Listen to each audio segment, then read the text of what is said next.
Scrubby Bear sounds like a fun program to look in on. Next, the business support. As you know, the businesses that will allow and be a part of United Way, it's amazing.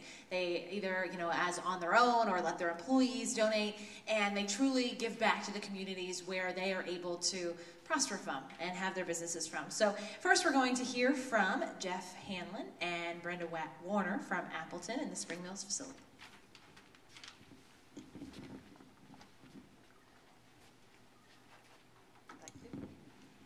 I'm Brenda Warner, and I'm from Appleton Spring Mill. I'm the chair of the United Way Committee, and this is Jeff Hanlon, a member of my committee, who will explain why Appleton supports and contributes to United Way. Appleton was founded here in Marine Spring in 1865, and we've been partnering with United Way for many, many decades. Thanks, Brenda.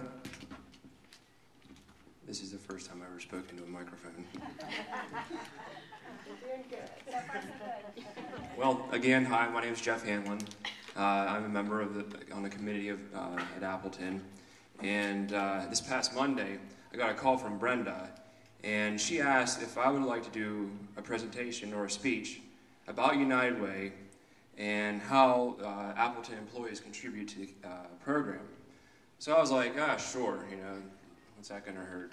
So she gave me the day, the time, and the place where I'd be doing this presentation, and the phone call, it ended, and I sat down and thought, like, what did I just get myself into?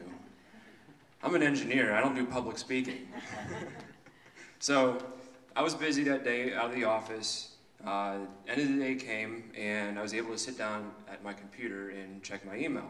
Well, Brenda did some digging around and was able to send me a couple testimonies that I could try to get some ideas from to come up with my speech.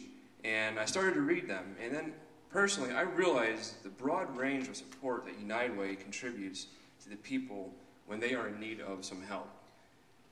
For a couple examples, Janice Hartcorn, Appleton's environmental engineer, had a gentleman personally tell her about how United Way was stocking the food bank during the slow donation periods.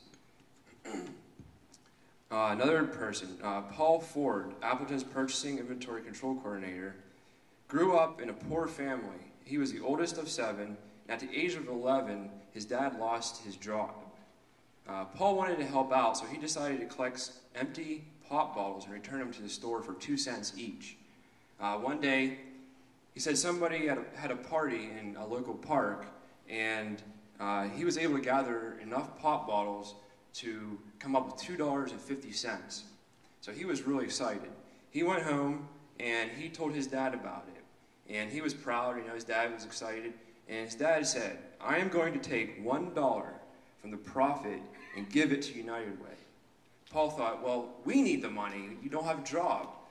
So his dad began to say, if we give of our hearts, it will come back to us tenfold. So Paul and his family, they made it through this difficult time without United Way support, but that $1 was given up because, I missed a part. But anyways, it was given up because his dad said when he was growing up, his Aunt Lucy needed a wheelchair because she had an accident. So he wanted to contribute back to United Way because when he was young, he had some help. So with today's economic challenges, our local community needs help more than ever. The Appleton employees are giving their hearts because they care about others in a time of need. Fundraisers began early this year with simple things such as selling raisins, titled Raisin Money for United Way, to a cookbook. And we had people that work in the mill come up with recipes. They're home, all these generations, all these good recipes that you don't want to lose. And we put them all together in this cookbook, and we're selling them, and the profits are going to go to United Way. So just with those 2 fundraisers alone, we profited over $4,000, which equates to $6,000 because our headquarters is matching 50 cents for every dollar that we can come up with at Spring Mill. So, as Brenda said at the beginning, why Appleton employees contribute to United Way is because I like this quote from Mark Richards, our CEO. It says, "We all win when a child succeeds in school, when families are financially stable, and people are healthy." Thanks.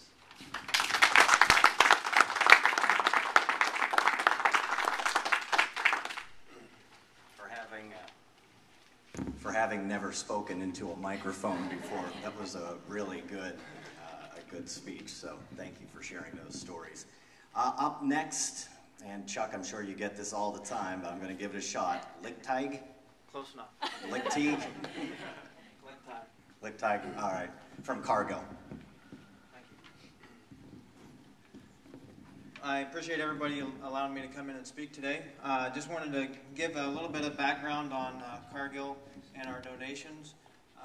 It's a little unique program, and I didn't, realize how unique it was until I heard some people from United Way mention about how our program's a little bit unique compared to some other people's. But basically, Cargill's a large corporation, and a lot of times large corporations have a problem with trying to figure out how do we have an impact locally. And so what Cargill come up with is a matching funds part, where any dollar that the employees would give, they would match dollar for dollar that donation and send it to the local United Way, which is a great way to really spread somebody's ability to help. When you're hurting yourself, as we've heard, it's kind of hard to go ahead and decide to give to somebody else.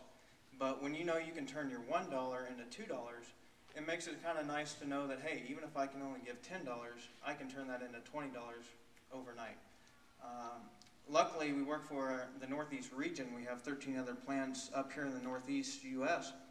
In our district location, our district office decided that was such a good deal that they wanted to go ahead and contribute also. So our district management went ahead and decided that they would also contribute another dollar for every dollar the employee donated. So $1 donation by every employee out of Martinsburg gets turned into $3. We have a $1 donation from Cargill Incorporated, and we also have a $1 that turns into from our district office in the Northeast region. So that really has a big impact on the employees because they realize that, hey, even if I can only give $10, that's now $30. And that's really able to, have a bigger impact, and they can really see that, hey, just because I can't give a lot as a group, and if we come together, that $1 turns into $3, and so it just keeps getting bigger and bigger. And it's really nice, to be able to come back and tell the story. So I appreciate everybody giving us the opportunity to let you know what we do locally.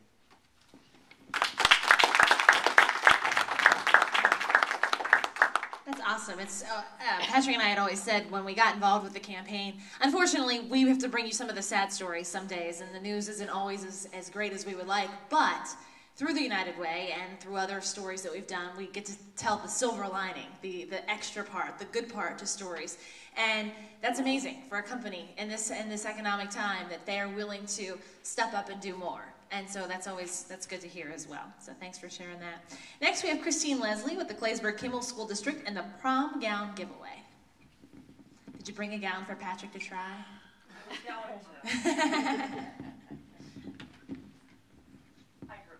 That's okay, no problem, no rush. No rush, take your time. Thanks.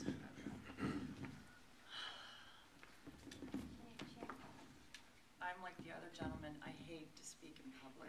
This is such a fear, I gotta tell you. But when Robin asked me, I thought, oh, can I do it? And I thought, this is such a great project. I can do it.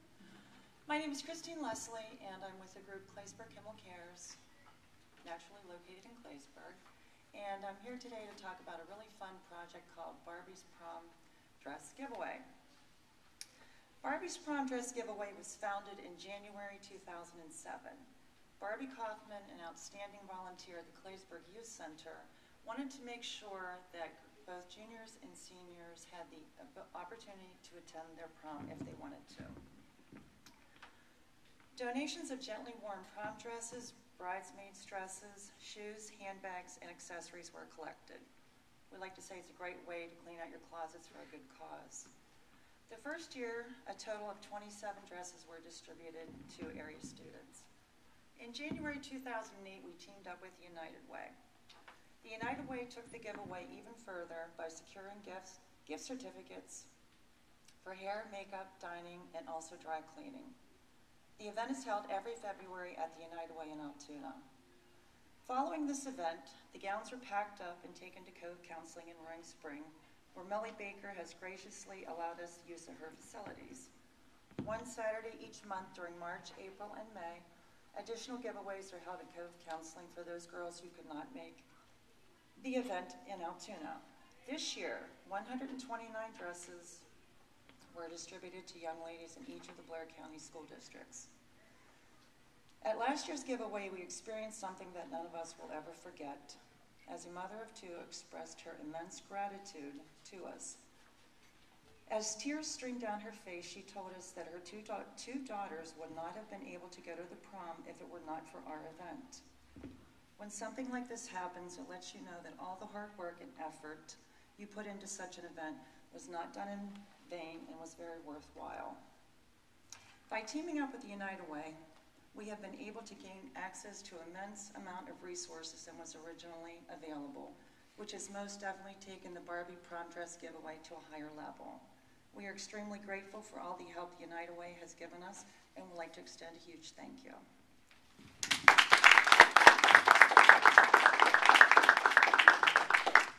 Thank you. I hope your back feels better soon. She models all the gowns and helps the girls. That's why. Oh. Sometimes I feel that way from carrying Amy on my back. A lot of times. Just kidding. Okay, well, it's time to present the temporary thermometer for the 2010 campaign, 2010-2011 campaign. And so if we could have Mayor Glunt come back up, please, so that we can present this to you. And a more permanent sign is coming in October 2nd. Okay, so in just a few days. This will be placed where? In the Railroad Park. In Railroad Park, okay. So it'll be beautiful for everybody to see. So we're just getting started. We're raising it, and as it goes up, we'll be able to fill these thermometers. Patrick and I were saying as the real thermometer, the weather thermometer starts to go down, we want these to go up. So your real one, your life-size one for the park will be here October 2nd. But for now, we'll keep you updated with this one as well. So thank you very much. Thank you. And we appreciate all of